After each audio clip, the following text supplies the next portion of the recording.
भाजपचे महाराष्ट्र प्रदेशाध्यक्ष तथा नवे महसूल मंत्री चंद्रशेखर बावनकुळेंनी शिर्डी दौऱ्यावर येत साईबाबांच्या समाधीचं मनोभावे दर्शन घेतलं. दिनांक 12 जानेवारी 2025 रोजी शिर्डीमध्ये भाजपचं राज्यस्तरीय अधिवेशन होत असून त्या पार्श्वभूमीवर बावनकुळे यांनी भाजपच्या पदाधिकाऱ्यांची बैठक घेतली. तसेच कार्यक्रमस्थळी पाहणी करत तयारीचा आढावा घेतलाय. चंद्रशेखर बावनकुळे यांनी साईबाबांच्या धूप आरतीलाही हजेरी लावत समाधीचं दर्शन घेतलं. महाराष्ट्र सुखी समृद्धी राहावा आणि सर्वांचं मंगल व्हावं अशी साईचरणी प्रार्थना केल्याचं त्यांनी म्हटलं. शिर्डीत होणाऱ्या भाजपच्या अधिवेशनाला राज्यभरातून 15,000 प्रतिनिधी उपस्थित राहतील. राष्ट्रीय अध्यक्ष जे.पी. नड्डा, गृहमंत्री अमित शहा, नितीन गडकरी, मुख्यमंत्री देवेंद्र फडणवीस यांच्यासह अनेक नेते यावेळी मार्गदर्शन करणार असल्याची माहिती त्यांनी दिली. 11 जानेवारीला शिर्डीतच भाजपच्या कोर कमिटीची बैठक होईल अशी माहिती देखील दिली.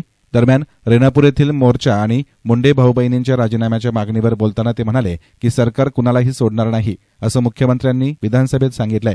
देवेंद्र फडणवीस जेव्हा बोलतात तेव्हा कारवाईच करतात. कोर्टात टिकेल अशा पद्धतीनं कारवाई होईल. दोषी कितीही मोठा असला तरी शिक्षा होईल. सरकारकडून वेगवेगळ्या पद्धतीनं तपास सुरू असून मुख्य सूत्रधाराला शिक्षा झालीच पाहिजे. मोर्चा काढणं जनतेचा अधिकार असून सरकार म्हणून आम्ही योग्य पद्धतीनं काम करत असल्याचं त्यांनी सांगितलं. मिटकरींकडून सुरेश धस यांच्यावर सुरू असलेल्या आरोपांवर बोलताना सुरेश धस भावना व्यक्त करताय. मी याबाबतीत धस यांच्याशी बोलेल. सुरेश धस यांच्या मनात काही शंका असतील तर त्यांनी मुख्यमंत्री फडणवीस किंवा माझ्याशी बोललं पाहिजे. मात्र काही गोष्टी सार्वजनिक रूपात येत आहे. घटनेच्या तपासाला अडचण निर्माण होईल असं वक्तव्य व्हायला नको असा सल्ला देखील त्यांनी सुरेश धसांना दिला. तुळजापूर आणि उरण येथील सरपंचावर हल्ला याबाबतही त्यांनी आपली प्रतिक्रिया व्यक्त केली. आगामी स्थानिक स्वराज्य संस्थांच्या निवडणुकांची तयारी आम्ही शिर्डीच्या अधिवेशनातून करणार असल्याचं सांगतानाच महसूल खातं आणि धोरणाबाबत बोलताना मागच्या काळात विखे पाटलांनी महसूल खात्याला खूप न्याय दिल्याचं म्हटलं. त्यांनी घेतलेले धोरणात्मक निर्णय पुढे नेऊ आणि इतर राज्यांचा अभ्यास करून महसूल खात्यामध्ये आमूलाग्र बदल करू असंही त्यांनी म्हटलं.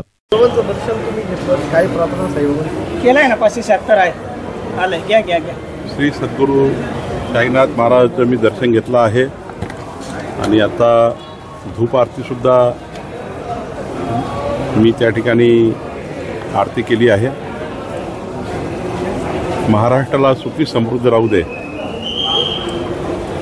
आणि सर्वांचं मंगलमय होऊ दे अशी प्रार्थना साईनाथांना केली आहे. आणि साईनाथ महाराज सर्वांचीच मनोकामना पूर्ण करतात. मी मागच्या 29 वर्षापासून 26 एप्रिलला येतच असतो. पण आज मी आमचं जे 12 जानेवारीला अधिवेशन आहे महाराष्ट्राचं 15,000 प्रतिनिधी महाराष्ट्राचे शिर्डीला अधिवेशनाला येत आहे. आमचे राष्ट्रीय अध्यक्ष जे.पी. नड्डाजी सकाळी 10 वाजता 12 जानेवारीला अधिवेशनाची सुरुवात करतील आणि माननीय अमितभाई शहाजी आमचे देशाचे गृहमंत्री समारोप करतील.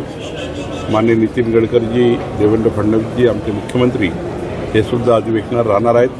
केंद्राचे केंद्रीय नेतृत्वही या ठिकाणी मोठ्या प्रमाणावर असणार आहे. राज्यातले सर्व मंत्री असणार आहे.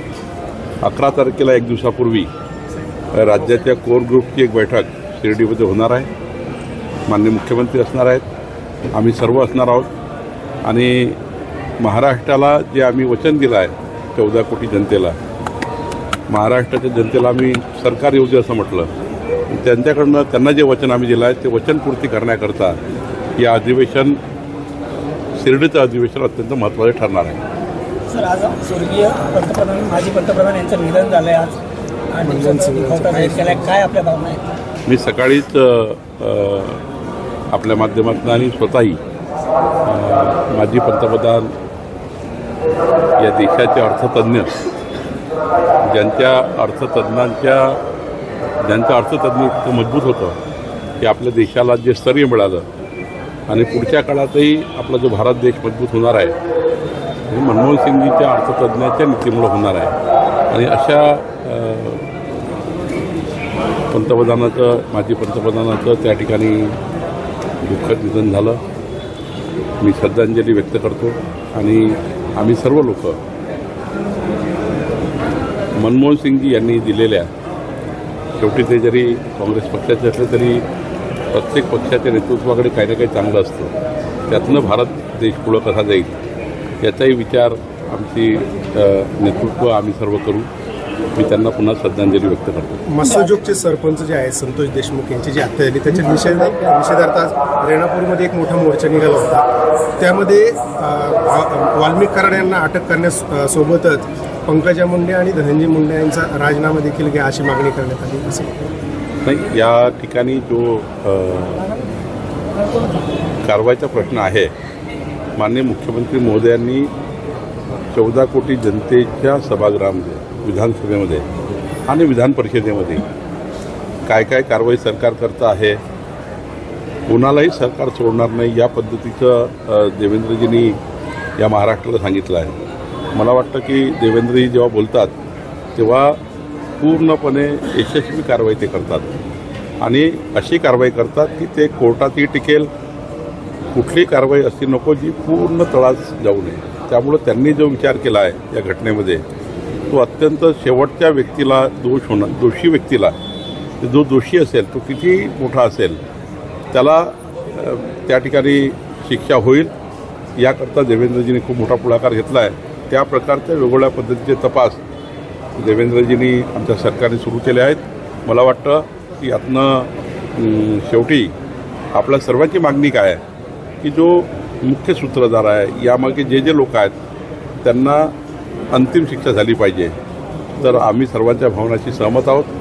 मोर्चा काढणे हे नागरिकाचं किंवा तिथली ज्या भावना आहेत त्यामुळे त्यांच्या भावना त्यांनी व्यक्त केल्या आहे. पण सरकार म्हणून आम्ही योग्य पद्धतीने काम करतो. तुळजापूर आणि उरणमध्ये देखील सरपंचावरती जीवघेणे हल्ले झाले ते खास करून धनंजय मुंडेंना लक्ष करताय. या ठिकाणी मंदिरामध्ये दर्शनाला आलो आहे. मला वाटते काही गोष्टी आपण बाहेरही बोलल्या पाहिजे. पण मी वारंवार सांगतो या घटनेमध्ये, घटना गंभीर आहे, परभणी असो की बीड असो, या घटनेमध्ये माननीय देवेंद्रजींनी जी चौकशी सुरू केली आहे ती चौकशी मला वाटतं की त्या चौकशीतनं जे निष्पन्न होईल त्या महाराष्ट्राला कळणारच आहे. आणि जो आरोपी असेल त्या आरोपीला कठोर कारवाई देवेंद्रजी आणि आमचं सरकार राष्ट्रवादीचे आमदार अमोल मिटकरी असं म्हणतात की धनंजय मुंडेंचं राजकारण संपवण्याची सुपारी सुरेश धसांनी घेतली. असं आहे की ते भावना व्यक्त करतायत आणि मी सुद्धा याच्यामध्ये सुरेश धसशी बोलणार आहेत आणि सुरेश धसेची मी चर्चा करणार आहे. शेवटी काही सुरेश धस साहेबांच्या मला शंका असतील तर सरकारसमोर मांडल्या पाहिजे, देवेंद्रजींना भेटून मांडल्या पाहिजे. मी पक्षाचा अध्यक्ष आहे. परंतु काही गोष्टी ज्या सार्वजनिक रूपाने येत आहे त्यापेक्षा या घटनेच्या तपासाला कुठलीही गोष्ट आड येणार नाही. घटनेच्या तपासामध्ये कुठल्याही व्यक्तित्वानं त्या ठिकाणी या तपासातल्या बाबी सुटणार नाही याची काळजी आम्हाला घ्यायची आहे आणि सर्वांनाच घ्यायची आहे. घटनेचा तपास महत्त्वाचा आहे आणि त्या तपासामध्ये कुठलंही स्टेटमेंट असे नको ज्या स्टेटमेंटनी या तपासाला थोडी त्या ठिकाणी अडचण निर्माण होईल.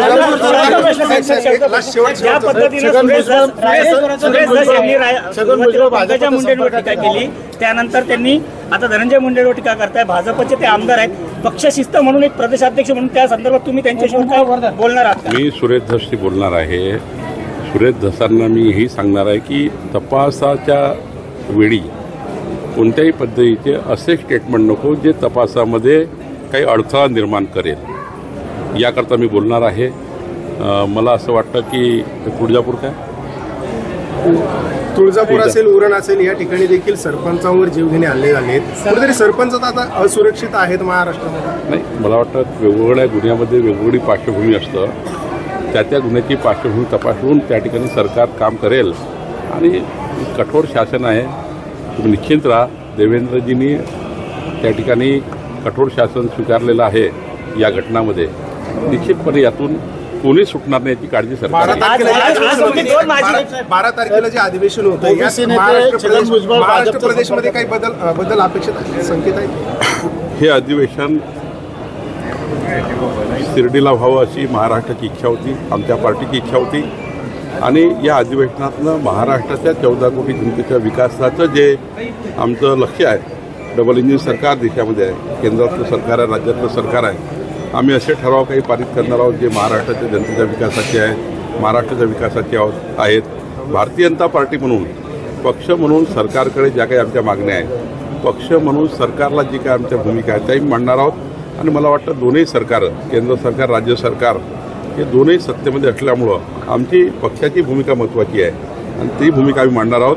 आणि या अधिवेशनातनं एक चांगलं फ्रुटफुल एक चांगला विकासाचं त्या ठिकाणी झंझावात सुरू होईल आणि पुढच्या काळामध्ये ज्या निवडणुका आहेत आपल्या स्थानिक स्वराज्य संस्थेच्या त्या निवडणुकीची तयारीसुद्धा आम्ही या अधिवेशनात करणार आहोत. छत्रपती शिवाजी महाराजांनी या रायरेश्वरात विकास होण्यासाठी ते जे मंदिर आहे ते राज्य सरकारने ताब्यात घ्यावं, तो परिसराचा विकास होईल. राज्य सरकारने जर त्यांनी राज्य सरकारला निवेदन दिलं असेल, मी त्या निवेदनाचा तपास करेल आणि त्या ठिकाणी ग्रामस्थाचं म्हणणं जर योग्य असेल आणि ते जर कायदेशीर असेल तर मग सरकार मार्ग काढेल. माजी महसूल मंत्र्यांच्या जिल्ह्यात तुम्ही आज आहात, महसूल खात्याचा पदभार तुम्ही स्वीकारलाय, काय भविष्यात नवीन प्रकल्प? आमच्या सरकारने मागच्या 2.5 वर्षामध्ये जे या ठिकाणी काम केलं आहे, माननीय राज्याचे माजी मुख्यमंत्री एकनाथ शिंदेजी आहेत, अजितदादा आहेत, देवेंद्रजी आहेत, आता देवेंद्रजी मुख्यमंत्री आहेत आणि मागच्या काळात राधाकृष्ण विखे पाटील साहेबांनी सुद्धा या खात्याला खूप न्याय दिला आहे. त्यांनी काही धोरणात्मक निर्णय घेतले आहे, ते निर्णय पुढे न्यायचे आहे. काही नवीन निर्णय होतील, पण ज्या ठिकाणी विखे पाटील साहेबांनी उत्कृष्ट काम केलं ते निर्णय आता आम्हाला पुढे न्यायचे आहे. माननीय देवेंद्रजीच्या नेतृत्वामध्ये चांगलं शासन आम्हाला करायचं आहे, पारदर्शी शासन करायचं आहे आणि महसूल खात्यामध्ये सुद्धा आम्ही चांगले आमूलाग्र बदल देशाच्या इतर राज्याचा अभ्यास करून करू. थँक्यू, धन्यवाद सर. या प्रसंगी बावनकुळे यांच्या समवेत जिल्ह्यातील भाजपचे आमदार पदाधिकारी उपस्थित होते. एसएन मीडियासाठी कॅमेरा पर्सन साई सुराळे, शिर्डी.